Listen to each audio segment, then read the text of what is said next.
Dorset, September 1812. The position had been advertised in the manner of a household that considered discretion a higher virtue than generosity, which is to say, the advertisement was small, the salary was adequate, and the requirements were impossible. Governess wanted for the household of His Grace, the Duke of Ashworth. Applicant must possess fluency in French, competence in Latin, a working knowledge of mathematics and natural philosophy, experience with children of particular temperament, and the disposition to maintain silence in all matters relating to the family. The word silence had been underlined. Twice. Sir Anne Lydgate read the advertisement on a Wednesday morning in a parlor in Bath that smelled of lavender and diminished expectations. She was 26. She had been a governess for 9 years, which meant she had entered the profession at 17, which meant something had happened at 17 that had made the profession necessary, and she did not discuss what that something was with the same consistency that she did not discuss her mother's family or her father's debts or the particular quality of education she had received before the money disappeared. She had her mother's languages and her father's mathematics and her own capacity for silence, which was not the absence of thought, but the disciplined management of it. And she had decided by Wednesday afternoon that she would apply for the position at Ashworth Hall, because the salary was adequate and the location was remote, and because the word silence in the advertisement, underlined twice, told her something about the household that the household had not intended to reveal. A house that required silence was a house that had something it did not want spoken about. She arrived at Ashworth Hall on the second Monday of September, having traveled from Bath by mail coach and then by a hired cart from the village of Thornford, which sat at the bottom of the valley, like a place that had been put there and then forgotten about by everyone except the people who lived in it. The hall itself was visible from 2 miles away, which was the point of it. It sat on the ridge above the valley, limestone and glass, and formal gardens descending in terraces toward the river, the kind of house that had been built to be seen from a distance and to make the distance feel intentional. She noted the house, she noted the gardens, she noted the state of the drive, which was well maintained but not recently graveled, which told her something about where the money was going and where it was not. The housekeeper met her at the side entrance, which told her something. Mrs. Calder was a woman of perhaps 50, with the particular economy of movement that belonged to people who had been running large houses for decades and had stopped wasting energy on anything that did not require it. She looked at Sir Anne with the brief, complete assessment of a woman who had seen a great many governesses arrive at this door and had watched most of them leave again within the season. Miss Lydgate, Mrs. Calder, you are earlier than expected. The coach was favorable. Mrs. Calder turned and led her through the service corridor toward the main house with the pace of a woman who did not repeat herself and did not slow down. The children, Mrs. Calder said as they walked. There are 2. Lady Blythe is 11. Lord Orrin is 7. Lady Blythe has not spoken to a governess in 8 months. Lord Orrin has not stopped speaking to anyone in 7 years. You will find the contrast instructive. She paused at the foot of the back stairs. His Grace does not involve himself in the schoolroom. He does not take meals with the children. He does not wish to be consulted on matters of curriculum or discipline unless the matter is severe. He will meet you this afternoon at 4 in the study. The meeting will be brief. His Grace prefers all meetings to be brief. She looked at Sir Anne with the expression of a woman delivering a warning in the shape of information. Do you have questions? What happened to the last governess? Sir Anne asked. Mrs. Calder's expression did not change. She had questions, Mrs. Calder said, and then she led her upstairs. The study at Ashworth Hall was on the first floor, east-facing, which meant it received the morning light and was in shadow by the afternoon, which was when the Duke chose to conduct his business in it, which told Sir Anne everything she needed to know about whether the Duke of Ashworth preferred clarity or controlled darkness when speaking to people he employed. She arrived at 4. She had spent the intervening hours in the schoolroom, which was well supplied and poorly organized, and in the nursery corridor, where she had met Lord Orrin, who had introduced himself, his wooden horse, his collection of interesting rocks, and his opinion on the weather, all within the first 90 seconds. And Lady Blythe, who had looked at her from the window seat with the flat, measuring gaze of a child who had decided that all adults were temporary and was not interested in investing in another one. Serene had looked back at her with the patience of a woman who understood that gaze, because she had worn it herself at 11, and had said nothing, and Lady Blythe had registered the nothing with the faintest shift in her expression, which was not acceptance, but was the absence of immediate dismissal. And Serene had understood that this was, in the economy of Lady Blythe, a significant concession. The Duke was standing when she entered the study. He was not sitting behind the desk, which surprised her, because men who preferred brief meetings generally preferred the desk between them. He was at the window, looking out at the East Garden in the September afternoon, and he turned when Mrs. Calder announced her with the movement of a man who had been thinking about something else, and was now required to think about this. He was younger than she had expected. 32, perhaps 33, dark hair, a face that would have been handsome if it had been occupied by any expression at all, but it was not. It was the most completely still face she had ever seen. Not blank, still. The way a lake is still when there is no wind, and the water holds everything beneath the surface without any of it reaching the top. "Miss Lydgate," he said. His voice matched the face, controlled, level, absent of anything that could be mistaken for warmth or its opposite. "Your Grace." He looked at her with the brief, complete assessment, the one that gathered information and offered nothing in return. "You have experience with children of difficult temperament." "I have experience with children," she said. He registered the correction without acknowledging it. "Lady Blythe has not engaged with any of the 4 previous governesses I have employed in the past 2 years. She is intelligent, she is stubborn, and she is angry. And I have been advised by people who consider themselves qualified in these matters that the anger is my responsibility, which may be accurate and is not useful information to me at present. What I require is someone who can educate her despite the difficulty." "Despite it," Serene said, "or through it." He looked at her. It was the first time since she had entered the room that his attention arrived fully. Not the assessment, but something behind it, sharper, less managed. "What do you mean?" "The difficulty is not an obstacle to the education," she said. "It is the education. A child who is angry is a child who is paying attention to something the adults around her have decided not to address. The anger is not the problem. It is the only honest thing in the room." The study was very quiet. The September light had moved behind the ridge, and the room was in the shadow she had predicted, and the Duke of Ashworth was looking at her with an expression she could not catalogue, because it had arrived too quickly for a face that controlled itself this carefully. "You are very direct," he said, "for a governess." "You are very indirect," she said, "for a man who claims to prefer brevity." The silence this time was different. It had edges. "Mrs. Calder will show you the household schedule," he said. "You will begin on Monday.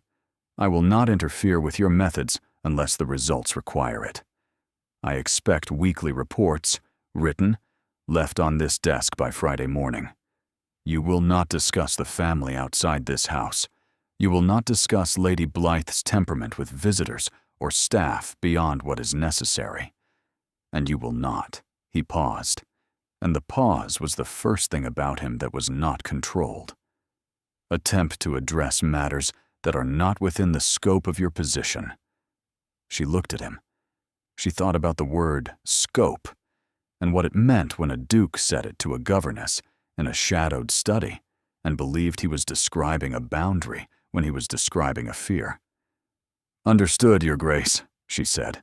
She turned and left the study with the quiet precision of a woman who had heard everything he said and everything he had not said, and had decided that the second category was considerably more important than the first. The first weekly report was left on the Duke's desk on Friday morning, as instructed. It was 1 page. It contained the curriculum she had established, the hours of instruction, the materials she had requested from the library, and at the bottom, a single line about each child. Lord Orrin was progressing well in arithmetic and had asked 14 questions about volcanoes. Lady Blythe had attended every lesson, spoken 0 words, and read the entirety of A Vindication of the Rights of Woman from the library shelf during the geography hour, which Seren had permitted without comment. The Duke read this report. He read it again. He sent no reply. The second report arrived the following Friday.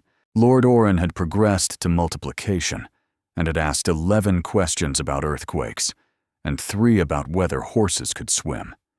Lady Blythe had spoken 4 words, total, across 5 days, those words being, "That map is wrong," and had been correct about the map.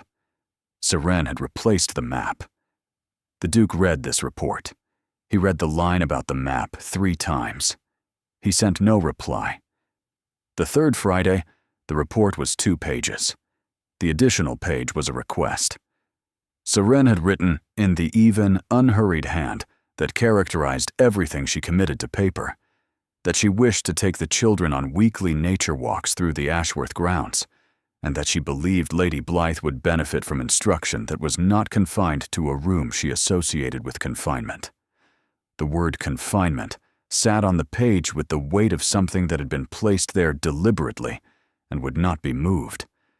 The Duke summoned her to the study. She arrived at 4. He was behind the desk this time, the report in front of him. He looked up when she entered, and she saw the stillness in his face.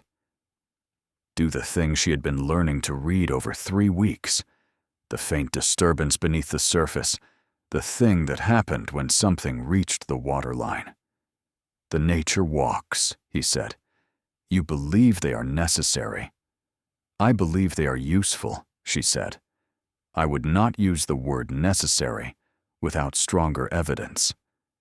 "The word confinement," he said. "You chose it deliberately. I chose it accurately." He looked at her across the desk for a long moment. She held the look. She did not explain, or soften, or add a qualifying phrase.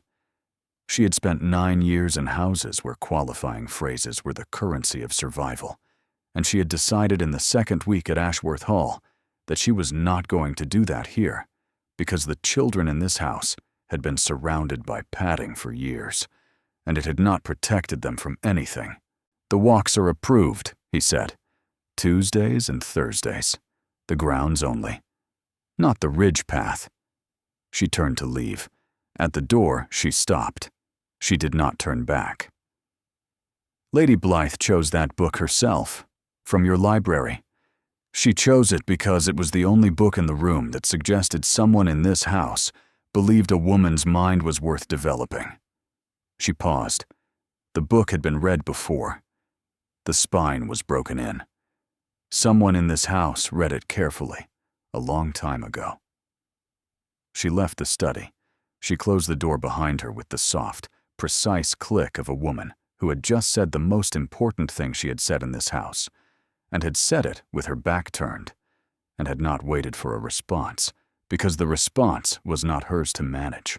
The Duke sat at his desk in the study that was now fully in shadow, and looked at the door she had closed, and thought about the spine of a book his wife had read 8 years ago, and that he had not been able to move from the shelf since she died. He thought about it for a long time.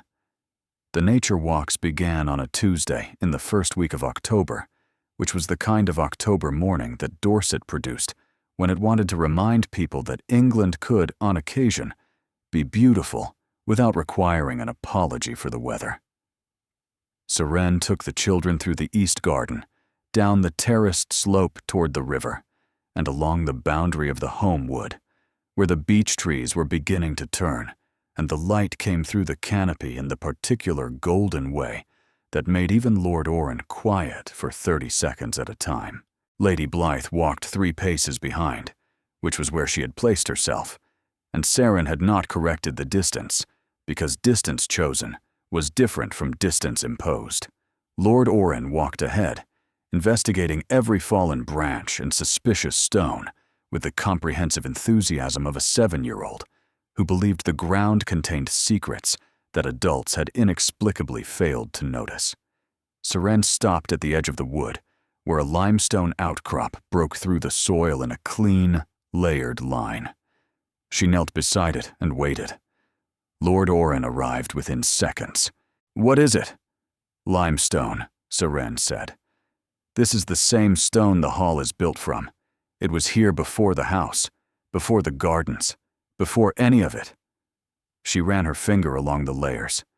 Each of these lines is a different age, thousands of years in each one. The house is 200 years old. This rock does not consider that a significant amount of time. Lord Oran looked at the rock with the expression of a child whose understanding of time had just been rearranged. Lady Blythe had stopped walking. She was standing 4 paces away instead of 3, which was closer, and she was looking at the limestone with an expression Seren had not seen before. Not the flat, measuring gaze, something less offended than that. "The layers," Lady Blythe said. It was the most she had said in a single unprompted moment since Seren had arrived. "How do you read them?" "I will show you," she said. "Next Tuesday. I will bring the reference books." Lady Blythe turned and walked back toward the house at her own pace, which was 3 paces ahead this time instead of 3 behind. And Seren noted this and said nothing about it, and carried the observation home with the private satisfaction of a woman who understood that some victories were measured in paces. The Friday report that week was 3 pages. The 3rd page was a detailed proposal for a natural philosophy curriculum built around the Ashworth grounds. It included a budget, precisely calculated, because Seren had learned that men who lived in shadowed studies responded to numbers more readily than to arguments. The Duke approved it the same day. He also sent a note, 3 lines, in his own hand, which she recognized because she had been reading his handwriting in the margins of the library books for 3 weeks. "The reference materials you have requested include 2 volumes that are in the study. I will have them sent to the schoolroom. The limestone outcrop at the edge of the home wood is called the Monk's Ledge. The children's mother named it." Seren read the note twice. She read the last sentence 3 times. She put the note in the drawer of the schoolroom desk and thought about a man who could not move a book from a shelf, but could write the name his dead wife had given a rock, and what it meant that he had chosen to tell her in writing rather than in person. By November, the schoolroom had been reorganized. The globe had been moved from the decorative shelf to the work table. The maps were pinned at the children's eye level. The natural history specimens they had collected on walks were arranged on a shelf by the window in a system that Lord Oran had designed himself, and that Lady Blythe had quietly improved when she thought no one was watching. The books from the Duke's study had arrived as promised. Seren had noticed that one of them, a volume on the geological formations of southern England, had a pressed flower between pages 42 and 43, a small blue wildflower, dry and flat and perfectly preserved, and she had closed the book without removing it and had not mentioned it to anyone. Lady Blythe was speaking, not freely, not in the way Lord Oran spoke, which was with the indiscriminate generosity of a child who considered every thought worth sharing, but in the way of a person who had decided that certain things were worth saying and was selecting them with care. She spoke about the limestone layers. She spoke about the Latin declensions, which she had opinions about. She described a fox she had seen from the schoolroom window as decided, which was a word that interested Seren considerably, because it was not a word most 11-year-olds reached for, and it told her something about the precision Lady Blythe carried inside the silence. The household had noticed. Mrs. Calder began sending tea to the schoolroom at 11, which she had not done before, and the tea came with biscuits, which was Mrs. Calder's language for approval. The village noticed too. Thornford was small enough that everything at Ashworth Hall eventually became known in Thornford. The new governess had lasted longer than the others. The new governess, it was generally agreed, was quiet, which in Thornford was either a compliment or a diagnosis, depending on who was speaking. The Reverend Mr. Aldrich Oakes, who held the living at Thornford, and who considered himself the social conscience of the valley, called at Ashworth Hall in the 3rd week of November. When Mrs. Calder received him in the housekeeper's parlor and offered him tea and the minimum viable quantity of information. "She has been here since September," Mr. Oakes said. "That is longer than the last 4 combined." "Miss Lydgate is competent," Mrs. Calder said. "And His Grace, is His Grace satisfied with the arrangement?" Mrs. Calder looked at Mr. Oakes with the expression of a woman who had been managing the distance between a duke's private affairs and the village's curiosity for 15 years. "His Grace has not expressed dissatisfaction," she said. Mr. Oakes departed with the particular energy of a clergyman who had new information to distribute, even if the information was the absence of information, which in Thornford carried its own significant weight. The Friday reports continued. They had become, without either Serene or the Duke acknowledging it, something more than reports. The final paragraphs had evolved. Lady Blythe had laughed during the Thursday walk, once, at something Lord Orrin had said about a beetle. The laugh had been brief and startled, as though it had escaped before she could prevent it. Lord Orrin had labeled the limestone outcrop, the Monk's Ledge, on a map he drew from memory, without being told the name, which meant someone had told him, and the only person who could have told him was his father. The Duke read these paragraphs on Friday mornings in the study that was in its morning light, which was a change, because he had previously read them in the afternoon shadow, which meant he had moved the reading to a time when the room was brighter, which was a detail Serene would not have known and did not know, but which Mrs. Calder knew and noted and kept entirely to herself. The first rain of December flooded the river path and closed the route they had been using for the Thursday walks.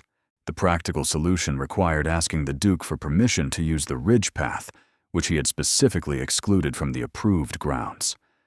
Serene considered writing the request in the Friday report and decided against it. The report was for information. This was a negotiation. Negotiations required presence. She arrived at 4.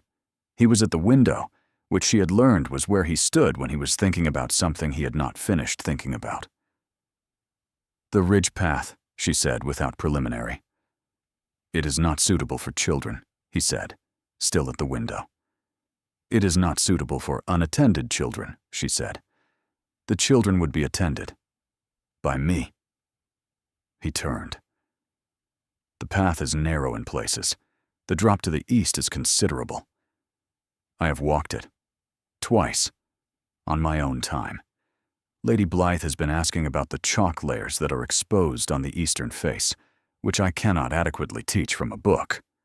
"Lady Blythe has been asking," he said. "Yes." He looked at her with the expression she had been cataloging for 3 months, the one that happened when something about the children reached the surface of the still water. "She is asking questions." "She is asking geological questions," Serene said. "She is not yet asking personal ones. The geological ones are a reasonable place to begin." "You are asking me to trust your judgment," he said. "I am asking you to observe it," she said. "You have my reports. You have 3 months of evidence." "Tuesday and Thursday," he said. "The ridge path. I will walk it with you first. Tomorrow. 9 in the morning." She had not expected this. She had expected permission or refusal. She had not expected him to come himself. "Miss Lydgate." She stopped at the door. "The book," he said. The geological volume I sent to the schoolroom. There is a pressed flower between pages 42 and 43. She waited. My wife collected wildflowers, he said. He was looking at the window. She pressed them in whatever book she was reading at the time. I have found them in 30 or 40 volumes over the years. I did not remember that one was in the geology book until after I sent it. The silence in the study was the kind that required care. He was not asking her to respond. He was telling her something, and the telling was the act. I did not remove it, she said. It is still between the pages. She left the study, and she thought about a man who had found his dead wife's pressed flowers in 30 or 40 books over 8 years, and had left every one of them where it was, and had just told a governess about it in December. She arrived at the conclusion that she was going to have to be very careful, because the thing she was beginning to feel was not within the scope of any position she had ever held, and she had never been particularly good at staying within scope. The ridge walk the following morning was cold and clear in the way of Dorset in December, the valley visible below them in its winter state, the village smoke rising in thin lines against the gray sky. The Duke walked ahead on the narrow section, testing the path with the attention of a man who took physical responsibility seriously, and Seren walked behind him and watched the way he moved on his own land, which was different from the way he moved in the study, less controlled, more present. He stopped at the eastern lookout, where the chalk face was exposed in a clean white line against the darker earth. "The chalk layers," she said, standing beside him. "This is what Lady Blythe has been asking about. You cannot teach this from a diagram." "No," he said. He was looking at the valley. "My wife used to walk this path every morning, before the children were born and after, when she was well enough." He paused. "I closed it after she died. I told myself it was safety. The narrow section, the drop." He looked at the chalk face. It wasn't safety. Seren stood beside him on the ridge and thought about a man who had closed a path because his wife had walked it and had called it safety and had believed it for 8 years. "The path is sound," she said. Not gently, not softly, with the same voice she used for the Friday reports. "The children will be safe on it, and Lady Blythe needs to see this." "Tuesdays and Thursdays," he said. "The ridge path is approved." He walked back down toward the hall, though she stood on the ridge for a moment longer and thought about scope and the edges of it, and how they had moved since September, and where they were now, which was somewhere she could not precisely map, which was unusual for her, because she could usually map anything. Christmas at Ashworth Hall was observed with the precision of a household that understood the forms and had lost the feeling for them. Seren had not expected to be included at the tenants' dinner, and was. She was aware, during the conversation, that the Duke was watching from the head of the table. Not visibly, but she had developed over 4 months a working sense of where his attention was directed, and it was directed, with a frequency she noted and set aside, toward her end of the table. After dinner, Mrs. Calder appeared at her elbow in the corridor. "Lord Orrin asked His Grace this morning whether you would be staying through the winter. His Grace said yes. Lord Orrin said good and returned to his breakfast. Lady Blythe said nothing, which His Grace understood, and which I understood, and which I believe you would also understand." "Lady Blythe's silence on the subject," Seren said, "is the most reliable indicator of her position." "Yes," Mrs. Calder said. She paused. "His Grace read the last 3 Friday reports twice. I know this because the reports were on his desk on Friday morning, and on his desk again on Saturday morning, which is not something he does with correspondence he has finished with." "Thank you, Mrs. Calder." "I am not telling you anything," Mrs. Calder said. "I am observing the household, which is my function." Seren stood in the corridor for a moment after Mrs. Calder had gone, and went to the schoolroom and sat at her desk in the dark for 10 minutes before lighting the candle. January brought the Thornford Winter Assembly. Seren was not invited because governesses were not invited to assemblies, and she spent the evening in the schoolroom with Lady Blythe, who was too young to attend and too aware to pretend she did not care, and Lord Orrin, who had fallen asleep by the fire at 7. Lady Blythe said, without looking up from her book, "Were you ever invited to assemblies?" Before. It was the first personal question Lady Blythe had asked her. "Yes," she said. "Before I was a governess. My family had a position that included invitations." "What happened to the position?" "Money," Seren said. "The position required money, and the money went away, and the position went with it." Lady Blythe looked at her book. "My mother had a position," she said. "She was a duchess, and then she was ill, and then she was dead. And the position went away too, except it did not, because Father still has it, and we still have it. But the part of it that was her is gone, and everyone behaves as though the position is the same when it is not the same at all." The schoolroom was very quiet. The fire made its sounds. Seren looked at Lady Blythe, who was 11, and who had just said the truest thing anyone in this house had said in Serene's hearing, and who was looking at her book with the fixed attention of a child who had said something enormous, and was waiting to see whether the adult in the room would make it smaller. "No," Seren said. "It is not the same at all, and you are right to say so." Lady Blythe looked at her. Her eyes were bright and furious and precise, and Seren thought, "She is not angry. She has never been angry. She has been accurate, and no one has been willing to confirm it." "Would you like to hear about the assemblies I attended?" Seren said. "They were not grand, but on one occasion a vicar fell into the punch bowl, which remains the most entertaining thing I have witnessed at a social gathering." Lady Blythe did not smile, but the fixed quality in her expression loosened, fractionally, and she said, "Tell me about the vicar." And the evening passed in the schoolroom with the fire and the story and the quiet that was no longer silence, but something else. Something like trust. The Duke returned from the assembly at 10. Seren sat at the schoolroom desk and wrote the Friday report early on a Wednesday evening, because she needed to write the thing she could not say aloud, which was that Lady Blythe had spoken about her mother for the first time, and that the child was not damaged. The child was grieving. And grief in a house that had made silence a policy was not healing, it was calcifying. She wrote the word, calcifying.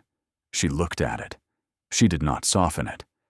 She left the report on the Duke's desk before breakfast on Thursday morning, a day early, because some things should not wait for their scheduled delivery.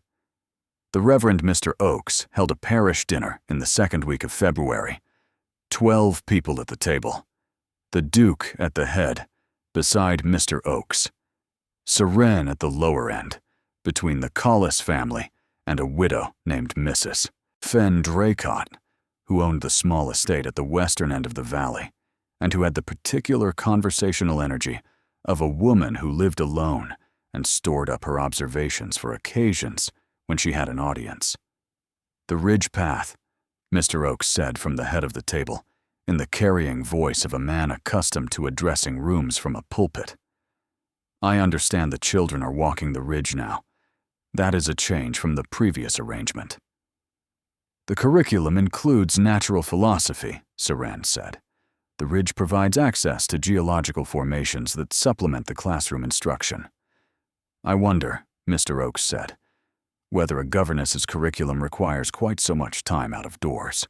The previous governesses, as I recall, kept to the schoolroom." "The previous governesses," Seren said, "did not stay long enough to establish a curriculum." A small sound from Mrs. Draycott's direction that might have been a laugh suppressed into a cough. "I merely observe," he said, "that the role of a governess is a specific one. I do not question your competence, Miss Lydgate. I question whether the scope of the position has perhaps been expanded beyond what is customary or advisable. The word scope. Serin heard it and thought about the same word in the Duke's study in September, and about the distance between what the Duke had meant by it and what Mr. Oakes meant by it, which were not the same thing, but which arrived at the same destination, which was a line drawn around what a woman in her position was permitted to do. She was formulating her response when the Duke spoke. "The curriculum at Ashworth Hall," the Duke said, in a voice she had not heard before, the one that came from the same place as the limestone and the hall itself, old and settled and carrying the weight of 200 years of this valley, "was designed by Miss Lydgate, with my knowledge, my review, and my explicit approval. The nature walks, including the ridge path, are conducted under my authority. The progress of my children under Miss Lydgate's instruction has been more substantial in 5 months than in the previous 2 years combined. If anyone at this table has questions about the scope of Miss Lydgate's position, they may direct those questions to me." He did not raise his voice. He looked at Mr. Oakes with the still, complete attention, the one that had been directed at Serin in September and was now directed at someone else, and the attention said everything the voice had not. Mr. Oakes received the statement with the grace of a man who understood that he had reached the boundary of what was permitted. "Of course, Your Grace. The children are fortunate." "Mrs." Draycott leaned toward Serin during the cheese course. "I have lived in this valley for 22 years, Miss Lydgate, and I have never heard the Duke of Ashworth say that many words in sequence at a dinner table. Not once. Not about anything." "He was clarifying a professional arrangement," Serin said. Mrs. Draycott looked at her with the expression of a woman who had been lonely long enough to recognize the full spectrum of what people said when they were not saying the thing they meant. "Yes," she said. "That is exactly what he was doing." After dinner, in the narrow corridor of the parsonage, the Duke passed her on his way to the carriage. He did not stop. But he said, as he passed, in the low, level voice that was just for her and just for the corridor, "The Friday report this week, the one about Lady Blythe." She stopped. "Yes?" "You used the word calcifying." He paused. He was looking at the door ahead of him. It was the right word. He left. She stood in the corridor and understood that the scope of what was happening between them had moved beyond any boundary she knew how to survey. He came to the schoolroom. This was unprecedented. In 6 months, the Duke of Ashworth had not entered the schoolroom. The schoolroom was Serin's territory, the way the study was his, and the separation had been maintained with the mutual understanding of 2 people who knew that boundaries were easier to observe than to restore once crossed. He came on a Saturday morning in March, when the children were with Mrs. Calder in the village for the spring market, and Serin was alone at her desk, preparing the week's natural philosophy lesson on the life cycle of the common frog, because Lord Orrin had been asking about tadpoles with the urgency of a child who had discovered that animals could change shape and required immediate explanations. She heard his step in the corridor. She knew it was his, and she had approximately 4 seconds between hearing it and seeing him in the doorway, which was enough time to understand that something had changed, and not enough time to prepare for it. He stood in the doorway. He looked at the schoolroom, at the globe, and the maps, and the specimens, and the pressed flower geology book. He looked at all of it with the expression of a man seeing a room he had avoided and finding that the room had become something he had not expected. "I owe you an account of something," he said. He did not sit. He stood in the doorway, as though he understood that entering fully would mean something neither of them could retract. "In September, the word I used was scope. I told you not to address matters beyond the scope of your position." "I remember," she said. "I was not talking about the position," he said. I was talking about myself. I was telling you not to come too close to the thing I had built around this house and these children." He stopped. "I lost my wife 8 years ago. Her name was Rosalind. She died of a fever that came in autumn and did not leave. She was 24. Lady Blythe was not yet 3. Lord Orrin was not yet born. The schoolroom was very quiet. The Duke of Ashworth was standing in the doorway of a room he had not entered in 6 months, telling a governess the thing the house had been built around not saying. "I built the silence after she died," he said. "I built it because the silence was manageable and the grief was not. I told myself the children needed stability, and I gave them silence instead. And I called it the same thing. And the 4 governesses who came before you believed it too, or pretended to, and left when the pretending became too difficult." He looked at her. "You did not pretend. You wrote me the word confinement in the 3rd week, and you found Rosalind's book and did not remove the flower. And you asked me about the ridge path, and I came myself because I could not think of a reason not to that was honest. And you used the word calcifying about my daughter, and it was the right word. And I have read every report you have written, and I have read them twice, and I cannot." He stopped. "I cannot maintain the scope I described in September. It is no longer accurate." Seren sat at her desk. She looked at the man in the doorway and understood that the reports had been reaching him, not as an employer reading an employee's account, but as a person reading the only honest voice in his household. "I knew," she said, "about the silence. I knew what it was when I arrived. The advertisement told me. Silence underlined twice. That is not a household requirement. That is a man telling the world what he cannot bear to hear. I did not come here to dismantle it," she said. "But I arrived and I met Lady Blythe, and I understood that the silence was not protecting her. It was teaching her that the most important thing in her life was not permitted to exist in speech. And I could not maintain the scope you described either." "The reports," he said. "They were not just reports." "No." "What were they?" "They were the only way I could talk to you," she said, "about the things that mattered, without crossing the line you had drawn. I could write them and leave them on your desk and walk away, and the walking away was the only thing that made the honesty bearable." "Seren," he said. Her name. The first time. Not Miss Lydgate. The specific, irreplaceable sound of her name in his voice, and she heard 8 years of silence break in the 2 syllables of it, and she understood that the threshold he had not crossed was not the doorway. "Come in," she said. He came into the schoolroom.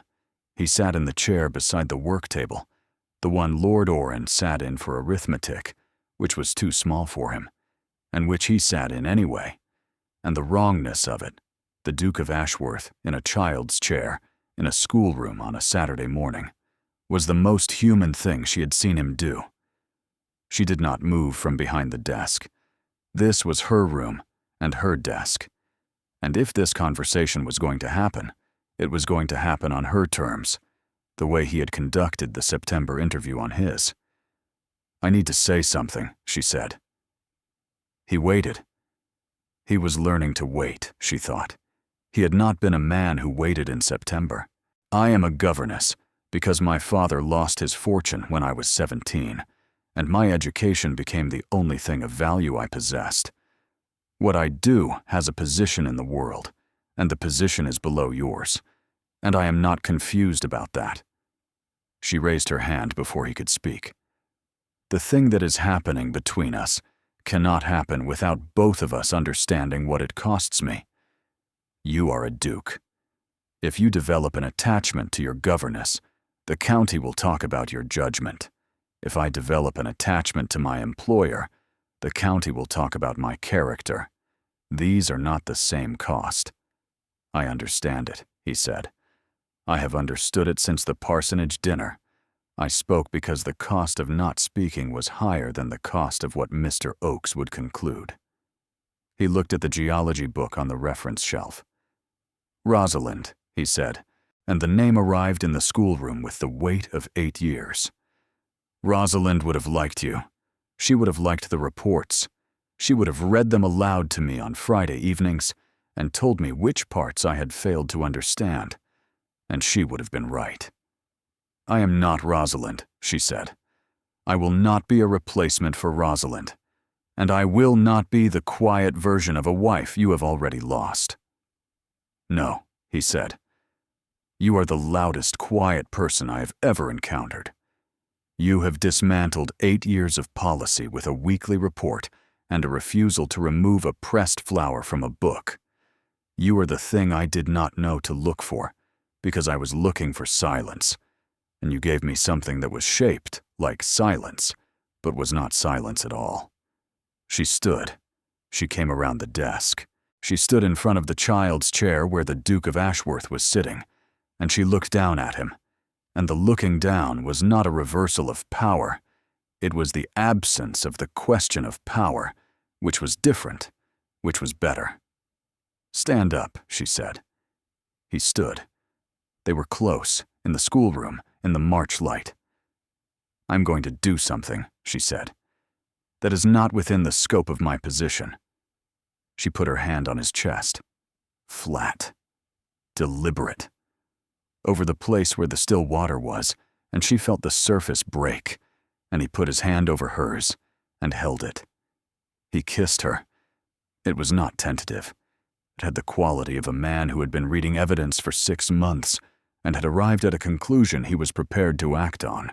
She kissed him back with the same precision she brought to Latin declensions and geological surveys and every true thing she had ever committed to paper.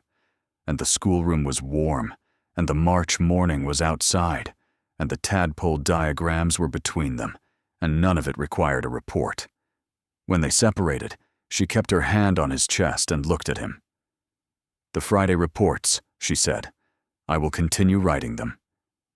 I would be disappointed if you did not. They will be more honest, she said, now that the scope has been revised.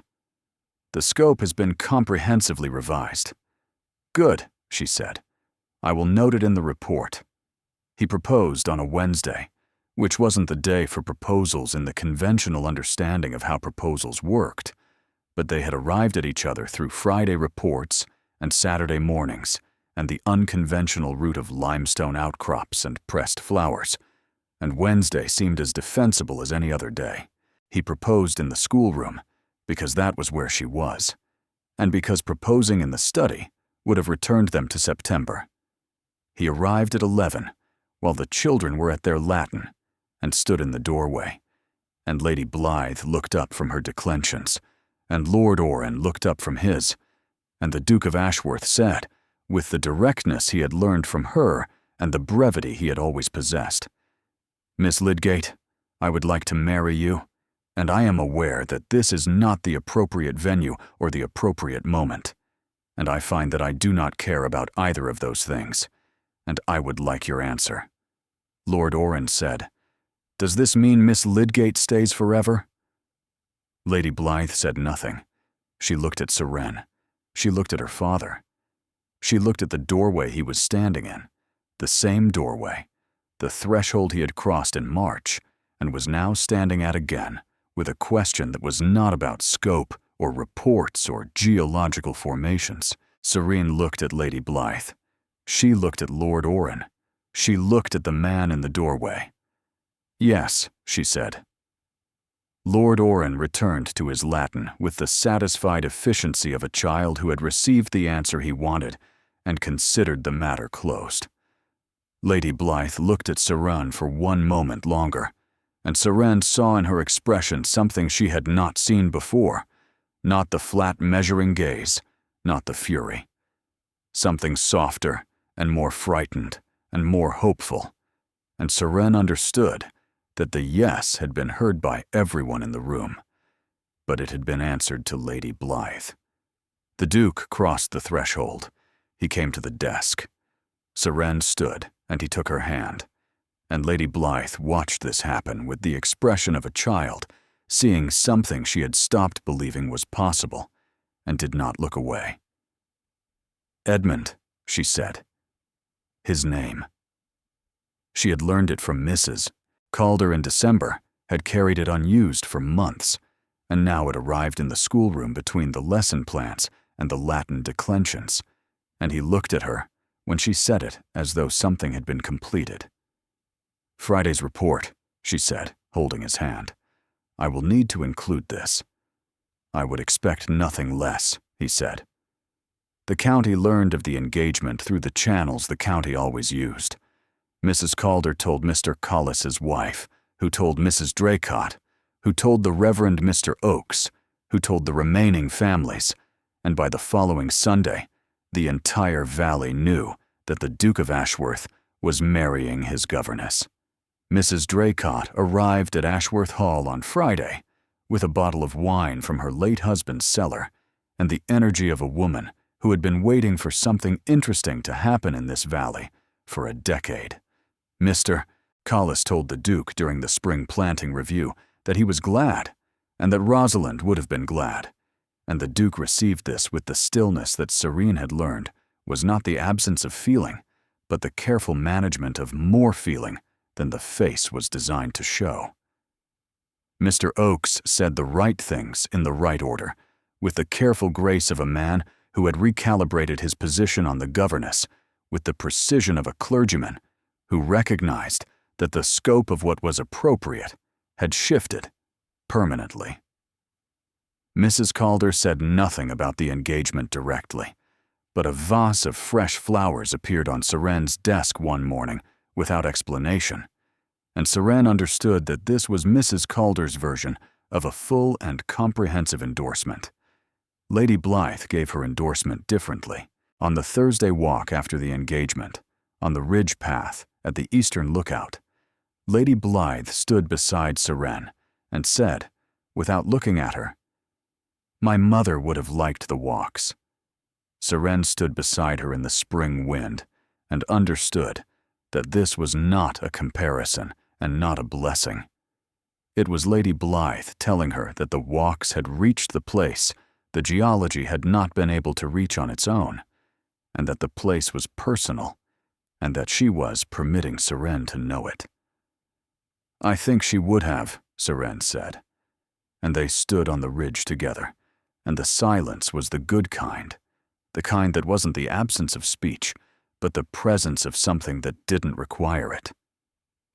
They were married in June, in the village church at Thornford, with the stone floors that had been there since the 14th century, and the east window that caught the morning light in the way that old glass caught light, imperfectly and beautifully.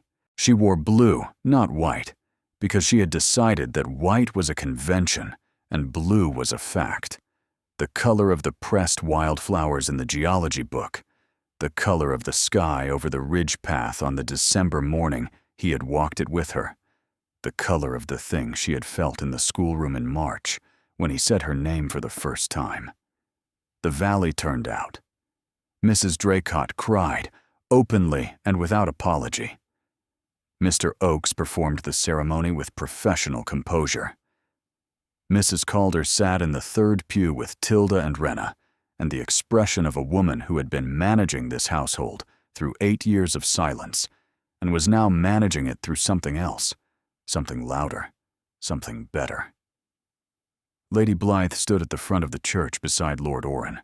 She wore green, because she had chosen it herself, and Seren had not interfered with the choice, and Lady Blythe had registered the non-interference with the faintest expression that was becoming, week by week, more like a smile and less like a concession. Seren walked into the church on no one's arm because she had no father to walk with and no family present, and she had decided that walking alone was not an absence, but a statement. And the statement was that she had arrived at this place under her own power, through her own work, through 9 years of governess positions and Latin declensions and managed silence, and she was not going to pretend that the arrival was anything other than what it was. which was earned. She reached the front of the church. The Duke of Ashworth looked at her with the expression that had nothing of September in it, nothing of the still water, nothing of the controlled surface. The full, unmanaged attention of a man who had spent 8 years in silence and had been reached by a woman who had written her way through it, one Friday report at a time. She thought about the final Friday report, the one she had written that morning, the one she had left on the desk in the study before coming to the church, the one that said, in the even, unhurried hand that characterized everything she committed to paper, "Weekly report. Final entry in the current format. Lady Blythe spoke about her mother twice this week, once to me and once to her father. Lord Orrin has completed his multiplication tables and has begun asking questions about fractions. The geology curriculum will resume on Tuesday with the summer fossils in the riverbed. The tadpoles in the South Pond have completed their metamorphosis." And at the bottom, in the same hand, without separation or ceremony, "I love you. This is not within the scope of my position. I am including it in the report because the reports have always been where I put the true things, and this is the truest thing I have. S. Lydgate." She had left it on his desk at 7 in the morning. She did not know if he had read it before the church. She did not need to know. The report was the act. The leaving it was the honesty. The walking away was the discipline. And the arriving here, in this church, in this blue dress, on her own 2 feet, was everything that came after the walking away, which was the walking toward. She took his hand. He held it with the grip of a man who had been holding nothing for 8 years, and was now holding something, and was not going to let go. "Seren," he said. "Edmund," she said. And his name in her voice, and her name in his, had all of September, and October, and December, and March, and every Friday morning in them, and none of it was silence anymore. The church was quiet. The valley was outside. The chalk ridge was visible through the east window, the exposed layers of the earth that told the truth about time. And the truth was that some things took longer than expected and arrived by routes that could not be predicted. And the best evidence was always the evidence you understood better after you had gathered it than before. She had gathered it. She understood it completely.